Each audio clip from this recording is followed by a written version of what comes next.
ওম নম শিবায়। ভারত মাতা শিবশক্তি অবতার সত্য গীতা মুরলি। ওম পিতাশ্রী শিব বাবা স্মরণে আছে। আজকের তারিখ 9 এপ্রিল 2026, প্রাত ক্লাস রিভাইজ ডেট 7 নভেম্বর 1968। ওম নম শিবায়। আজ পরম পূজ্য পরমপিতা পরমাত্মা শিব বাবা বলছেন, মিষ্টি বাচ্চারা, হ্যাঁ বাবা, বাবাই মুখ দিয়ে যা বোঝান তা হলো রাজযোগের পড়াশোনা। খুব সহজ পড়াশোনা। বাবাকে স্মরণ করো আর রাজত্বকে স্মরণ করো। বেহাদ বাবাকে চেনো আর রাজত্ব নাও। এই দুনিয়াকে ভুলে যাও। তোমরা বেহাদের সন্ন্যাসী, তোমরা জানো এই পুরনো দুনিয়া সব শেষ হয়ে যাবে। ওম নম শিবায়। মিষ্টি মিষ্টি রোহানি বাচ্চারা কি করছে? যুদ্ধের ময়দানে দাঁড়িয়ে আছে। দাঁড়িয়ে তো নেই, তোমরা তো বসে আছো, তাই না?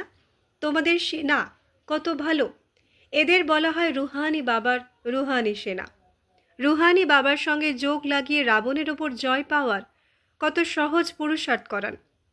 তোমাদের বলা হয় গুপ্ত ওয়ারিয়ার্স, যোদ্ধা, গুপ্ত মহাবীর। 5 বিকার, তার মধ্যেও প্রথমে দেহ অভিমানের ওপর তোমরা বিজয় লাভ করো। বাবা বিশ্বের ওপর জয় পাওয়ার বা বিশ্বের শান্তি স্থাপনের জন্য কত সহজ যুক্তি বলে দেন। তোমরা বাচ্চারা ছাড়া আর কেউ জানে না। তোমরা বিশ্বের শান্তি বা নিজেদের শান্তির রাজ্য স্থাপন করছো, যেখানে অশান্তি, দুঃখ, রোগের নাম নিশানাও থাকে না। পড়াশোনা তোমাদের নতুন দুনিয়ার মালিক বানায়। বাবা বলেন, মিষ্টি মিষ্টি বাচ্চারা, কামের ওপর জয় পেলে তোমরা 21 জন্মের জন্য জগৎ জিত হবে। এটা তো খুব সহজ। তোমরা হলে শিব বাবার রুহানি সেনা। রামের কথা নয়, কৃষ্ণের কথাও নয়। রাম বলা হয় পরম পিতা পরমাত্মাকে। বাকি ওই যে রাম ইত্যাদির সেনা দেখায়, তার সবই ভুল। বাঁদর সেনা হয়ই না। এই সবই হলো ভক্তিমার্গ। বাবা বোঝান ড্রামার প্ল্যান অনুসারে ভক্তিমার্গে তোমরা আমার অর্থাৎ বাবার থেকে অনেক দূরে চলে গেছো। কত অনাথ হয়ে যাও। বিশেষ করে ভারত আর সাধারণভাবে সারা দুনিয়া অনাথ হয়ে পড়েছে। বিষের জন্য কত লড়াই ঝগড়া করে। গায়নও আছে, অমৃত ছেড়ে বিষ কেন খাবে?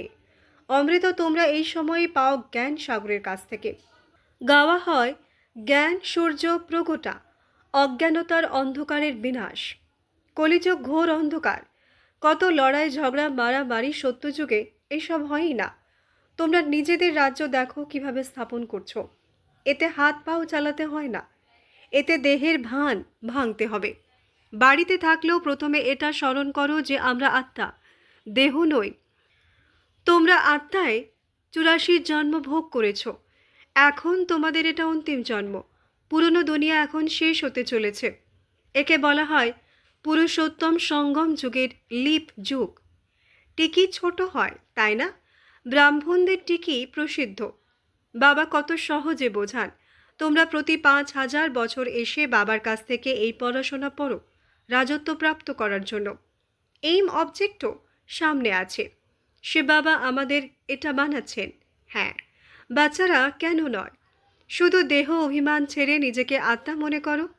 আমাকে অর্থাৎ বাবাকে স্মরণ করো, তবে পাপ কেটে যাবে।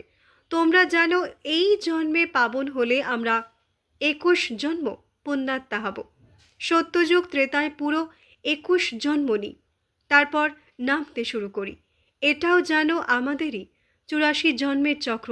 সারা দুনিয়া তো পড়তে আসবে না। সত্যযুগ আর ত্রেতা বাবাই স্থাপন করেন, যা এখন করছেন। তারপর দাপর কলিযুগ রাবণের স্থাপনা। রাবণের চিত্রও আছে, তাই না? ওপরে গাধার মাথা আছে। বেকারি টাট্টু ঘোরা হয়ে যায়। তোমরা বোঝো যে আমরা কি ছিলাম। বাবা ছাড়া আমরা কত নোংরা হয়ে গেছি। বলাই হয় ডার্টি ব্রুটস। ছি ছি, বেকারি হয়ে যায়। একে পুত্র প্রাণ করা বলো, বিষ্ঠা খাওয়া বলো, একই ব্যাপার। বলে না অসংখ্য চোর হারামখোর। এটা হলো পাপ আত্মাদের দুনিয়া। পাপ আত্মাদের দুনিয়ায় কোটি কোটি মানুষ আছে। পুণ্যাত্মাদের দুনিয়ায় শুরুতে 9 লক্ষ থাকে। তোমরা এখন সারা বিশ্বের মালিক হচ্ছ। এরা লক্ষ্মীনারায়ণ বিশ্বের মালিক ছিল, তাই না? স্বর্গের বাদশাহী তো নিশ্চয়ই বাবাই দেবেন। বাবা বলেন, আমি তোমাদের বিশ্বের বাদশাহী দিতে আসি। এখন পাবন নিশ্চয়ই হতে হবে। তাও এই মৃত্যুলোকের একটি অন্তিম জন্ম পবিত্র হও। এই পুরনো দুনিয়ার বিনাশ সামনে তৈরি। বোম ইত্যাদি সব এমন তৈরি করছে যা সেখানে ঘরে বসেই খতম করে দেবে। বলেও যে ঘরে বসেই পুরনো দুনিয়ার বিনাশ করে দেবে। বোম ইত্যাদি ঘরে বসে এমনভাবে ছাড়বে যা সারা দুনিয়াকে শেষ করে দেবে। তোমরাও ঘরে বসে যোগ বলে বিশ্বের মালিক হয়ে যাও। তোমরা যোগ বলে শান্তি স্থাপন করছো, তারা সায়েন্সের বলে সারা দুনিয়াকে খতম করে দেয়। তারা তোমাদের সার্ভেন্ট, তোমাদের সার্ভিস করছে, তোমাদের পুরনো দুনিয়া শেষ করে দেবে। ন্যাচারাল ক্যালামিটিস, প্রাকৃতিক দুর্যোগ ইত্যাদিও তোমাদের গোলাম হয়ে যায়।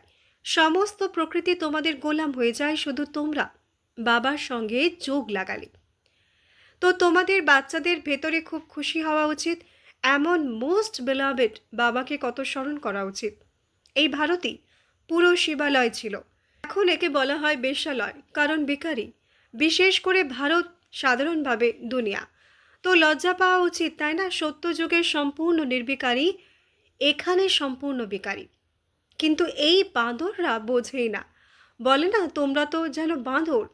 এটাও বোঝানো হয়েছে রাম শিবকে বলা হয়। রাম রাম যখন জপে তখন তারা ত্রেতার রামকে স্মরণ করে না। মালার ওপরে ফুলও দেখায় তা নিরাকার, তাকেই স্মরণ করতে হবে। বাকি রাম বাঁদর সেনা নিয়েছিল, এই হয়েছিল, এমন কোনো ব্যাপার নেই। খ্রিস্টানরা যখন এমন এমন কথা শোনে তখন হাসি ওড়ায়, এরা তো ম্যাড চিপস। রামের সীতা চুরি হয়েছিল, কৃষ্ণের এত রানী ছিল, কত দোষ দেয়। এখন তোমাদের স্মৃতি এসেছে, সত্যি আমরাও বাঁদর ছিলাম। এখন বাবা বলছেন হিয়ার নো ইভিল, কোনো খারাপ কথা শোনো না, মুখ দিয়ে বলোও না। বাবা বোঝান তোমরা কত ডার্টি হয়ে গেছো, তোমাদের কাছে তো অঢেল ধন ছিল, তোমরা স্বর্গের মালিক ছিলে, এখন তোমরা স্বর্গের বদলে নরকের মালিক হয়ে গেছো। এটাও ড্রামা তৈরি হয়ে আছে।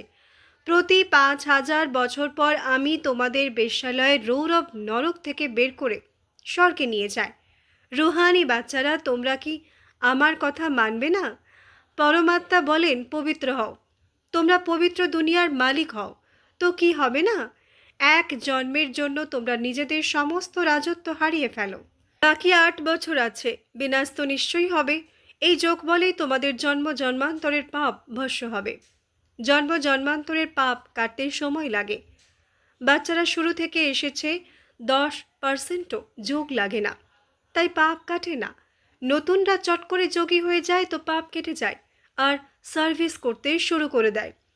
তোমরা বাচ্চারা বোঝো, এখন আমাদের ভয়েসলেস নির্বিকারী হতে হবে, আমাদের ফিরে যেতে হবে। বাবা এসেছেন নিয়ে যেতে। পাপ আত্মারা তো শান্তি ধাম সুখধামে যেতে পারবে না, তারা তো থাকেই দুঃখধামে। তাই এখন বাবা বলেন আমাকে স্মরণ করো, তবে তোমাদের পাপ ভস্য হয়ে যাবে। আরে বাচ্চারা, গুলগুল সুন্দর হয়ে যাও, দৈবিকুলে কলঙ্ক লাগিও না। তোমরা বেকারি হওয়ার কারণে কত দুঃখী হয়ে গেছো, এটাও ড্রামার খেলা তৈরি হয়ে আছে। পবিত্র না হলে পবিত্র দুনিয়া স্বর্গে আসতে পারবে না। ভারত স্বর্গবাসী ছিল, কৃষ্ণপুরীতে ছিল, এখন নরকবাসী। তোমাদের বাচ্চাদের তো খুব খুশিতে বেকার ছাড়তে হবে। বিষ পান করা চট করে ছাড়তে হবে। বিষ পান করতে করতে তোমরা বৈকুণ্ঠে তো আর যেতে পারবে না। এখন এটা হওয়ার জন্য তোমাদের পবিত্র হতে হবে। তোমরা বোঝাতে পারো এরা এই রাজত্ব কিভাবে প্রাপ্ত করলো, রাজযোগের দ্বারা। এটা পড়াশোনা, তাই না? যেমন ব্যারিস্টারি যোগ, সার্জন যোগ হয়, সার্জনের সঙ্গে যোগ রেখে সার্জন হবে। এটা আবার হলো ভগবানুবাচ। রথে কিভাবে প্রবেশ করেন বলেন, অনেক জন্মের অন্তে এর মধ্যে বসে বাচ্চাদের নলেজ অর্থাৎ জ্ঞান দিই, জানিয়ে বিশ্বের মালিক পবিত্র ছিল, এখন অপবিত্র কাঙাল হয়েছে, আবার প্রথম নম্বরে এরাই যাবে। এর মধ্যে প্রবেশ করে তোমাদের বাচ্চাদের নলেজ দেন। বেহাদ বাবা বলেন বাচ্চারা পবিত্র হও, তবেই তোমরা সদা সুখী হবে। সত্যযুগ হলো অমর লোক, দাপর কলিযুগ হলো মৃত্যুলোক। কত ভালোভাবে বাচ্চাদের বোঝান। এখানে দেহই অভিমানী হয়, আবার দেহ অভিমানে এসে মায়ার কাছে হেরে যায়। মায়ার একটা তোপ এমন লাগে যে একদম গর্তে নর্দমায় পড়ে যায়। বাবা সিন্ধেও বাণী চালাতেন, তোমাদের এই বিষ ভালো লাগে তো গর্তেই পড়ে থাকো, মানুষের এতে খুব সুখ আসে। বাবা বলেন এটা গর্ত, এটা কোনো সুখ নাকি? স্বর্গ তো আবার কি? এই দেবতাদের চালচলন দেখো কেমন। নামই হলো হেভেন, স্বর্গ। তোমাদের স্বর্গের মালিক বানান, তবুও বলে আমরা বিষ নিশ্চয়ই পান করব। তো পড়ে থাকো গর্তে, আবার আসবেও নরকে। স্বর্গে আসতে পারবে না, সাজাও খুব খাবে।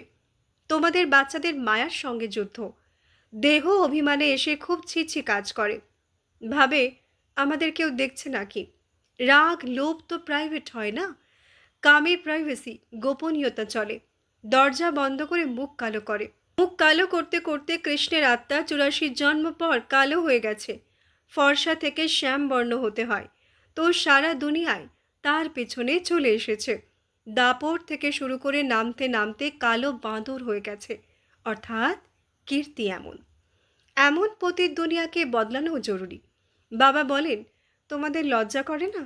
এক জন্মের জন্য পবিত্র হতে পারো না? ভগবান উবাচ কাম মহাশত্রু। বাস্তবে তোমরা স্বর্গবাসী ছিলেই তো খুব ধনবান ছিলে, সে কথা আর বলোই না। বাচ্চারা বলেও, বাবা চলো। কেন?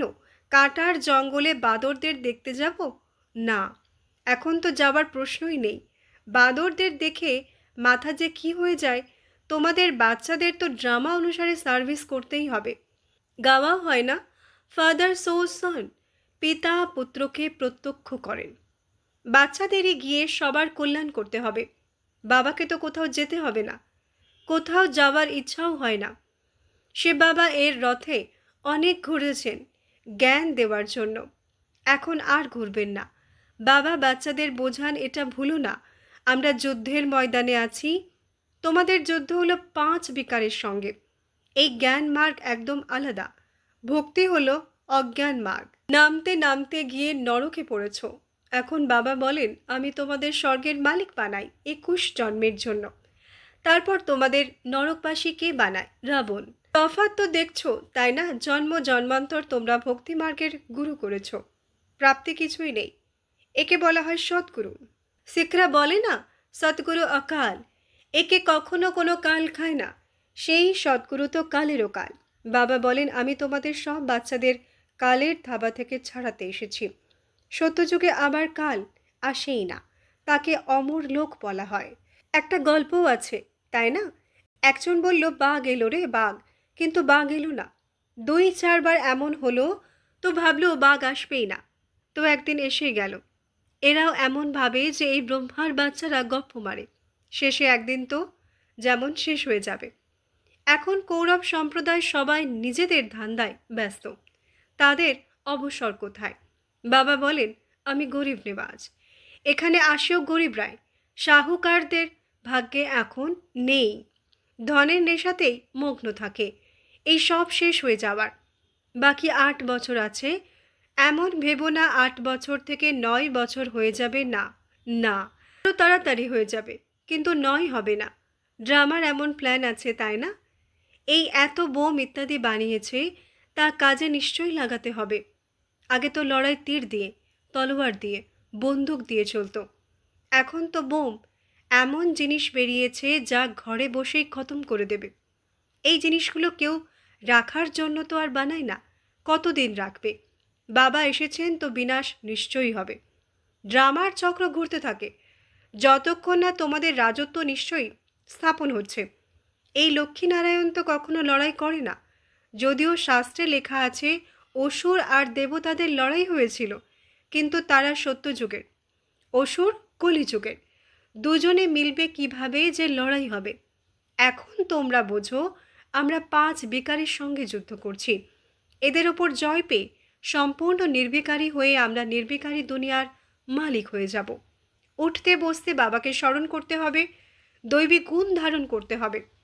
এটা তৈরি হওয়ার ড্রামা, কারো কারো ভাগ্যে নেই। যোগবল থাকলে তবেই বিকর্ম বিনাশ হবে, সম্পূর্ণ হলে তবে সম্পূর্ণ দুনিয়ায় আসতে পারবে। বাবা এই শঙ্খধ্বনি করতে থাকেন। তারা আবার ভক্তিমার্গের শঙ্খ আর শিঙা ইত্যাদি বানিয়েছে। বাবা এই বুক দিয়ে যা বোঝান তা হলো রাজযোগের পড়াশোনা, খুব সহজ পড়াশোনা। বাবাকে স্মরণ করো আর রাজত্বকে স্মরণ করো। বেহাদ বাবাকে চেনো আর রাজত্ব নাও। এই দুনিয়াকে ভুলে যাও। তোমরা বেহাদের সন্ন্যাসী, তোমরা জানো এই পুরানো দুনিয়া সব শেষ হয়ে যাবে। এই লক্ষ্মীনারায়ণের রাজ্যে শুধু ভারতই ছিল। আচ্ছা, মিষ্টি মিষ্টি রুহানি বাচ্চাদের প্রতি রুহানি বাপ দাদার ইয়াদ প্যার আর গুড মর্নিং। রুহানি মিষ্টি মিষ্টি বাচ্চাদের প্রতি রুহানি বাবার নমস্তে। আমরা রুহানি বাচ্চাদের রুহানি মাত পিতা বাপ দাদাকে ইয়াদ প্যার গুড মর্নিং, নমস্তে নমস্তে নমস্তে। ধন্যবাদ বাবা, ধন্যবাদ। আজকের বরদান, পবিত্র ভব। ব্যাখ্যা: পবিত্রতার শক্তি তো জানো, তাই না? পিওরিটি অর্থাৎ শুদ্ধি। তাই পবিত্রতার শক্তি দিয়ে যেমনই পরিবেশ হোক না কেন তাকে শুদ্ধ বানাতে পারো। বলো না, কি করব, বায়ুমণ্ডলই এমন ছিল, পরিবেশই এমন ছিল। কিন্তু তোমাদের পবিত্রতার শক্তির সামনে কোনো বায়ুমণ্ডল বা পরিবেশ কি আর এমন? তোমাদের কেউ প্রভাবিত করতে পারবে না। প্রবাদ আছে না, বৃত্তি দিয়ে পরিবেশ তৈরি হয়। তো প্রথমে নিজের বৃত্তিকে শুদ্ধ বানাও। বৃত্তির শুদ্ধি অনুসারে বায়ুমণ্ডলকেও শুদ্ধ বানাতে পারো। বৃত্তিকে শুদ্ধ আর শক্তিশালী বানাও। আচ্ছা, ওম নমঃ শিবায়।